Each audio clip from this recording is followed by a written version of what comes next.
Hey there, everyone. It's Julie Hutchison here from Think Be Do Leadership. And today, it's a hot one today. When conflict gets big and hairy and old and nasty and very uncomfortable, what do you do? And how do you deal with it? What's the best way of dealing with it? And the reason why we're here is because, if you haven't noticed, that Brew Dog had an open letter from some ex-employees that was quite scathing, let's just say. But even more interesting was their response. If you haven't seen it, go and have a look. Asking some of the current employees to agree with them, get on my side by 10:30 this morning, which I thought was quite hilarious, actually. But it's none of my business, let's say. But what I wanted to talk to you about today was, well, look, what happens when you have got a group of people that are not happy, or a person that's not happy, and it's directed at you and your style and your leadership, and it feels very uncomfortable. And what happens if you do or you don't do something about it, and what should you do about it? So that's what I want to talk about today, because the funny thing is, in this situation, and obviously I'm not an expert in that situation, I've not been there, but the funny thing is how it's all being played out all over Twitter and God knows where, which is a bit weird, because why don't you just talk to each other, guys? That would be really good. But the other thing is that how the high performance culture has been named as like dare I say, a bit of an excuse as to, well, if you don't like it, we are a high performance culture. We are, driving forwards and all those things. Yeah. And if you don't fit, then, maybe that's your fault. And that kind of triggered me, I think, a little bit, in that, hang on a second. How do you deal with people who disagree with you? How do you deal with people who don't like your style? And as a leader, if it's your business, well, even if it's not your business, actually, but if you are a leader of a team and people aren't happy, and you look around and you're frustrated because you want people just to get on with it and you want people to do their job, and you're like, this is my view, and you are really passionate about what you do, because there's no doubt those guys are passionate about their business. But if you're really passionate about what you do and you want people to follow you, it can be really frustrating when people aren't as heartfelt about it as you, and you want them to try as hard as you, and you want them to be the way you are, because you have this massive vision. And I think that's one of the things that actually can really get us into a conflict situation and get us into this difficult situation of perhaps a slightly negative impact as a leader, because of our passion. And it's really funny, because we actually need passion, but we need to bring people with us with our passion. And there's more than one way of bringing people with us than just being passionate. And the problem is, if you've only got one of those three pieces, this is what happens, because you're relying on your passion for your product or your service or whatever to get people to come with you.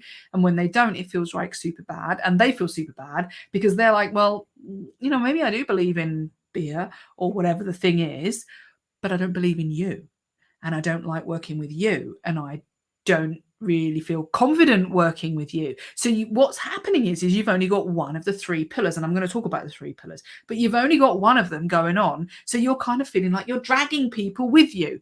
Yeah. And that doesn't really work. So and what it creates is conflict, because the more you push, the more they feel bad. The more they feel bad, the more you get frustrated. And then you start saying that it's their fault because they're just not coming with you. They don't understand. And it's probably not that. It's probably not that they don't understand. I bet you they understand your vision full well, but they don't want to come with you. So what I want to do is go back to the concept and the three pillars of leadership, to look at, well, what are the three things you need to do to have people want to come with you and be happy to come with you, rather than writing open letters all over Twitter and Facebook. But the other thing I want to do is to look at, well, if you know these three things and you know there's a problem, as a leader, what do you need to do to understand that? Because it's like a jigsaw puzzle. If you've got these three pillars, if you've got three pillars, and you're looking at this team of people or an individual, and you're thinking, well, that's not working, is it? Because they're clearly unhappy. They're not doing what they're supposed to be doing. They don't look like they're really enjoying it. And now we're all upset. You need to understand which one of those three pillars is missing, so that you can deal with it. And the thing is that the only way you're going to know that is by listening to those people. So when you look at the response, have a look on Twitter. It's quite interesting. When you look at the response, it's like, oh, it's a little bit on the old what's the word, they're feeling a little bit sore about it, so they're kind of like pushing back, and it feels like it's saying, well, it's your fault, it's not my fault, it's your fault. So it's a little bit playground, if you ask me. And the difference is don't play in the playground, don't play tit for tat, don't feel like you've got to defend. What you've got to do is you've got to listen, you've got to be open, because what you need is the answer to the question, what's missing? Which one of these three pillars is not in place? Because as much as you think you're right, something's not right. Make sense? And if it's not right, you need to know what it is. Richard, hello. And hello to everybody else who's listening live. Richard says, hold on. Is that awkward? I can't even click the button now. I was going to share it, but why can't I click the button? I don't know. Oh, there you go. That awkward moment when your ND responds to someone's criticism by turning to you and saying, you don't think I'm a bully, do you? Oh, that's classic. Richard, read the tweet. I did put it on LinkedIn somewhere. The second page of the tweet says, well, you people that have left I'm paraphrasing now, but you people that have left, you obviously just didn't like our style and we're just really high performance, and obviously you're not. It didn't say it quite like that, but let's read into that. Then very easy to read that into it. But then the next thing is saying, hey, my super lovely friends that are still here, the people who still work for us, if you agree with us, i.e. that, you don't think I'm a bully, do you? Sign this thing, this letter to tell everybody that you don't think we're bullies. I mean, how pressurized would you feel as an employee to have to sign before 10:30 that you don't think they're a bully? Richard, exactly that point. And I don't know if that's happened, Richard, to you, but if it has, you probably know how those lovely employees, current employees of Brew Dog, really feel. And that's the whole point, because if we're not open, as Richard said there, if we're not open to actually saying, oh, am I a bully? And then really honestly wanting to hear the answer, if you're not open to that, then you're not going to go anywhere. And it's just going to it's going to go all over Twitter, and it's going to be very uncomfortable for everybody, because you're not willing as a leader to grow and to hear the awkward truth. So Richard, as you say there, if your MD says to you, oh, you don't think I am, do you? What they're not doing is they're not looking for the truth. They're looking for you to back them like you're in the playground. And we don't want to play in the playground. So, excuse me.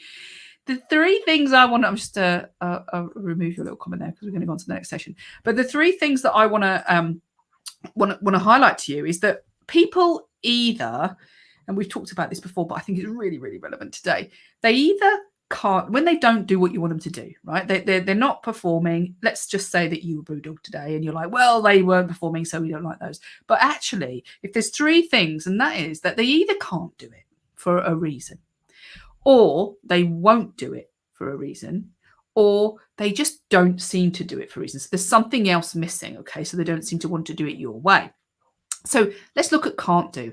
Well, can't do means for some reason they're unable to. And a small part of that is possibly that they don't know how to do it. Like, the technical stuff. They're not, I don't know, an engineer and they're trying to look at an engine. But there's more to it than that, isn't there? It's not just can't do because you don't know technically how to do it, but it might be because you don't have the confidence to do it, or you don't have the autonomy to do it. And so this can't do is like some reason, something that you could do to help them to be able to. So we go from can't do to can do. And that is something that probably we're all fairly in control of. So we may need to coach them. We may need to show them. We may need to train them. And we may need to show them what good looks like. Let's say that sits in the can't do pot. Okay. So we turn can't do into can do. And as leaders, that's kind of like training and coaching and all those things that we think, well, that's not too contentious, is it really?